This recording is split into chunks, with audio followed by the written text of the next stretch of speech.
All right, everyone, welcome back. You configured your static routes, you configured your default routes, you have connectivity going across.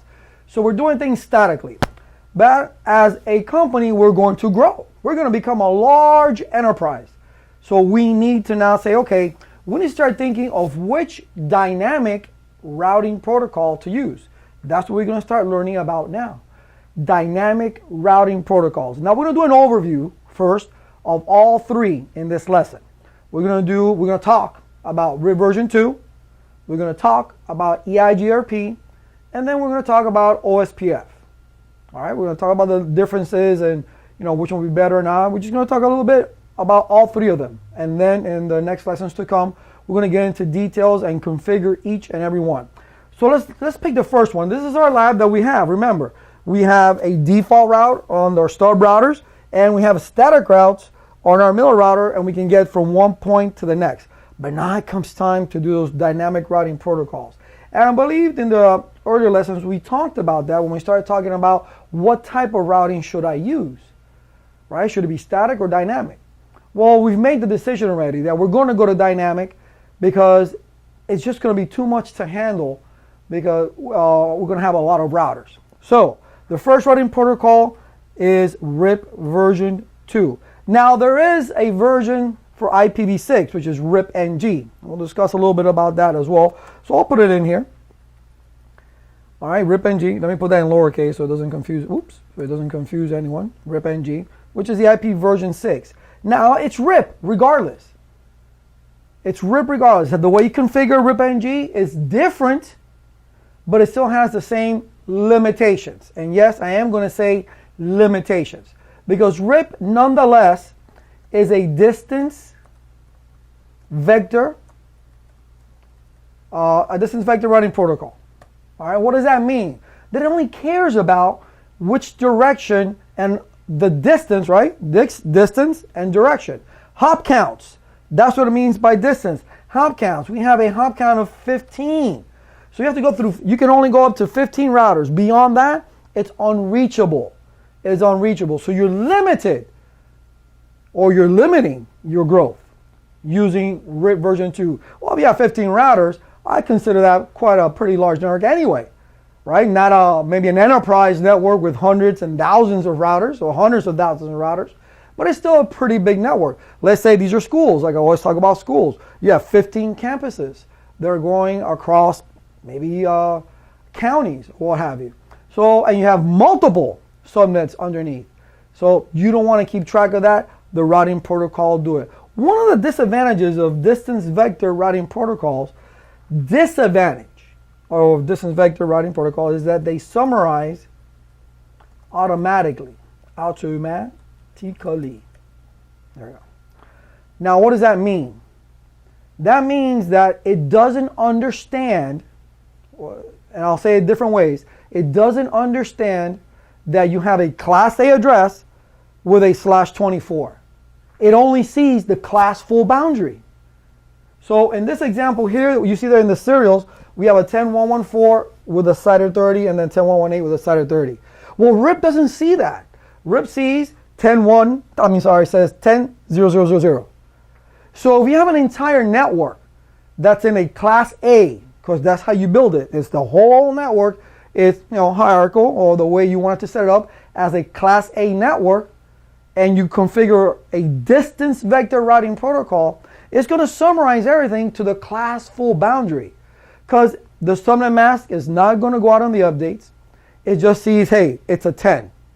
That's a problem. And that's how they're going to go ahead and test you in the certification exam with distance vector routing protocols. That they're going to give you, let's say, like a print screen, a scenario that this individual administrator has his entire network with a class A or a class B, but you have a distance vector routing protocol configured. And you forgot the magical word. In order to do this, you have to type, and I'll put it down here so it doesn't go off the screen, no auto -summary. That's what makes RIP version 2 RIP version 2, that you have that no auto summary command. Forget about RIP version 1. Ignore RIP version 1. Nobody uses it anymore. RIP version 2 and up. But with RIP version 2 or even EIGRP, I didn't want to mention it just yet, but EIGRP, they're distance vectors. You must, and I can't stress this, I'm going to stress it throughout the whole routing class, you need to type that no auto summary when you're doing a distance vector routing protocol. That way, what the no auto summary command does when you're configuring these distance vector, such as RIP version 2 and EIGRP, when you talk about this guy right here, totally different story, because the way you configure it. With RIP version 2, with RIP version 2, what you're actually doing when you're configuring it, you're creating network statements, right? You're telling it, because with static routes, before, remember, you told it, hey, there's a network beyond this point. You told this router, hey, there's networks that exist beyond that particular point right there. You had to tell it. Now, what's happening is that the routing protocol is saying, hey guys, these are the networks that I'm connected to. That's what the routing protocol does. It yells out to its neighbor router or neighbor routers and says, hey, these are the networks I'm connected to. So it's snitching itself out. That's what they call routing by rumor. Routing by rumor. So you create these network statements. I'm router RIP version 2, and then you go network. I'm attached to this particular network, this particular network, this particular network. And then no auto summary. And the no auto summary is so crucial, because once you tell it that, says, hey, listen, do not summarize these networks when you send out the updates. Send the true subnet mask out. That's one thing that it does. That it's going to send the subnet mask out on the updates. So the real network, everybody will know, oh, they're attached to the 10.114, not the 10.000, right? So there's no confusion. As well, what it's going to do is allow you to have discontiguous networks. Not that you should have discontiguous networks, but it will allow you to have that. Like me, I have discontiguous networks all the time when I do my labs. I have a class C network here, I have a class A. There's no continuity there. There's no order there. I used to decide because I do things for visualization purposes. So you know which is your LAN, which is your serial. But with the no auto summary command, it would allow you to do that. It would allow you to do that. So when we talk about RIP, one of the things about RIP that everybody doesn't like about it is the fact, not only the fact that you only have 15 routers, you can't go beyond 15 routers, but you have every 30 seconds by default, which you can change. You can tweak this. This is an update timer, which you can change. Every 30 seconds, you send the entire routing table out on the updates. So you can see that, okay, my neighbor router now knows about the networks I'm connected to, and I know the network that my neighbor is connected to. But since we're running RIP, every 30 seconds, we're going to tell each other the same thing. Every 30 seconds. So if you're worried about bandwidth, that's an issue. That's an issue. So you have to play around with timers. But we don't want to get into that right now. So that's RIP version 2. RIP version 2. 15 routers. Every 30 seconds you send an update. Got to use the no auto summary. When it comes to RIP NG, there is no network statements that you have to create. With RIP NG, and now everything is multicast. Everything is multicast, all right, with IPv6. But even in RIP version 2, when it sends out updates, it's multicast as well. But with RIP NG, you configure it on the interface, or an interface by interface basis. So whatever interface that you want to participate in this particular RIP process, you go in there and enable that RIP process in that interface. That's it. There's no network statements. So there's no need for no auto summary in RIP NG. See what the great things with IPv6 that we're getting when we're configuring these new routing protocols and everything? You don't have to worry about network statements. You don't have to worry about no auto summary. That doesn't exist anymore with RIP NG. But again, you're being tested for the CCNA certification. So do not, and I'm stressing it again, do not forget that no auto summary command. Okay? But very little questions on the exam about RIP version 2, even RIP NG. They'll ask you things like multicast addresses and all that. And we'll get into that as we get into the details of each one. So that's RIP. All right? I can go across any manufacturer. You can have a Juniper router, you can have a Cisco router, whatever type of router you want, RIP will work on. But what happens when you start growing? Well, the next protocol that we will be learning after RIP will be EIGRP. Well, let's talk about the disadvantage first. Let's say the bad news first, which is not really bad news. Cisco specific. You can only use it on Cisco routers. That's it. No other router supports this, at least not yet. I've heard rumors somewhere out there in the networking grapevine that they're working on an EIGRP that's going to work across all routers, all different types of vendors. But as far as we're concerned right now, EIGRP only works with Cisco routers, period. So if you want to consider that a disadvantage, I don't. I'd rather use Cisco routers anyway. All right, but regardless, it's only Cisco specific. Now, with EIGRP, it's still considered, or it is considered, an advanced DV, I'll call it, distance vector. It used to be called the hybrid protocol, right? The hybrid routing protocol.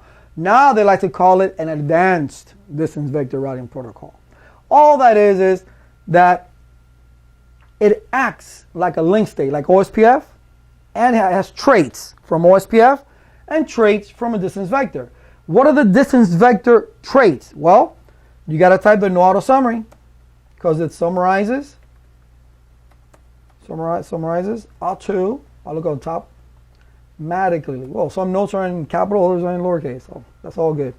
All right, summarizes automatically. So that means, and from the last student that took the test, the EIGRP was the one you're being tested on. So you know I'm going to drill you on that. You must type the no auto -summary command. Again, another distance vector routing protocol, advanced or whatever. You distance vector. You must type no auto summary. Or not, it will summarize everything to the class full boundary. Do not forget that. All right.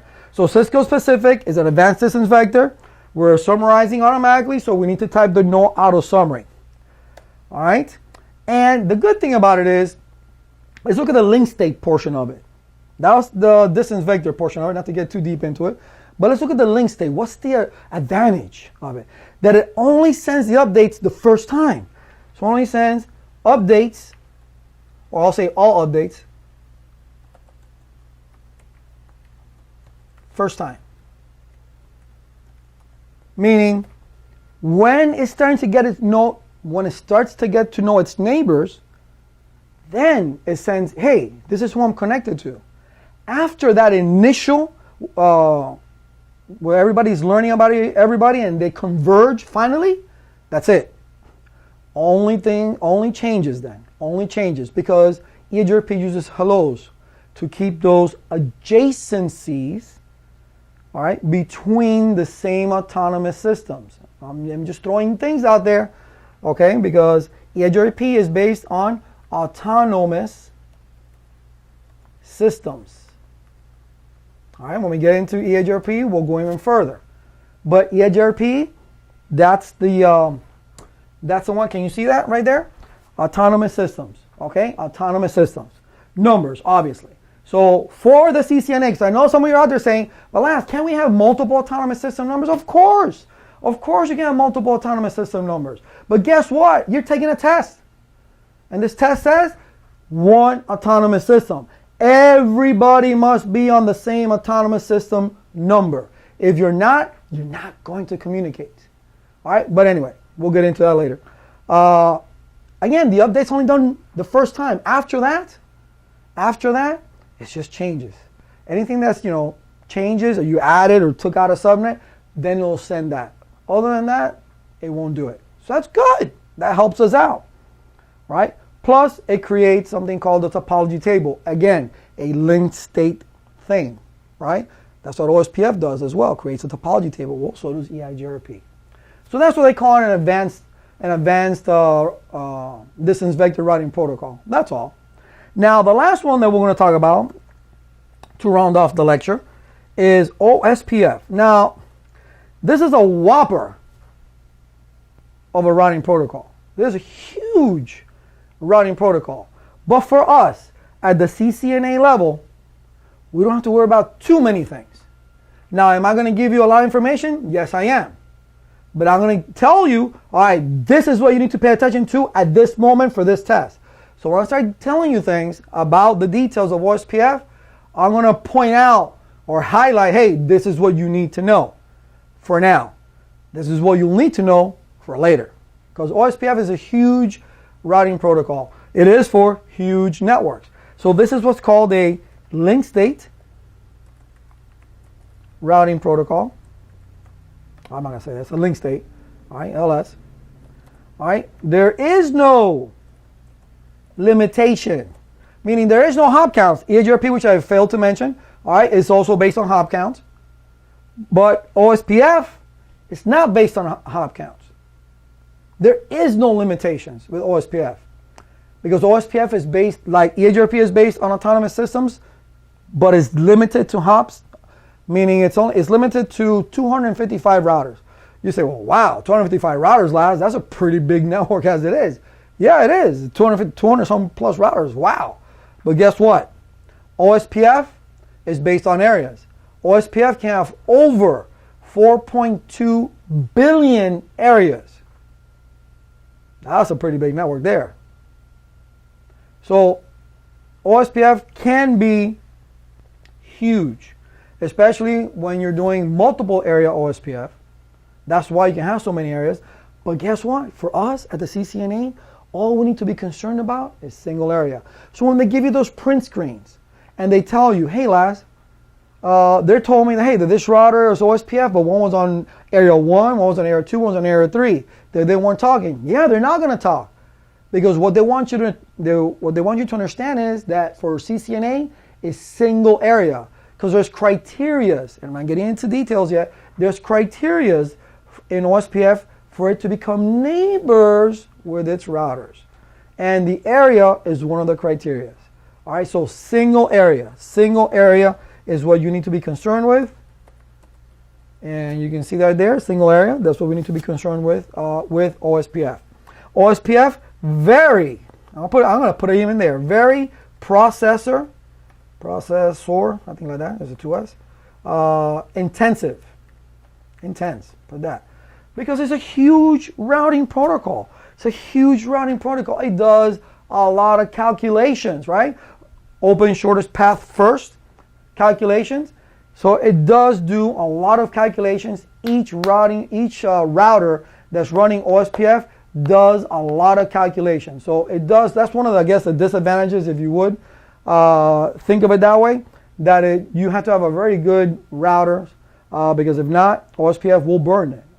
It depends on how you build the network, obviously. But still, it does a lot of work.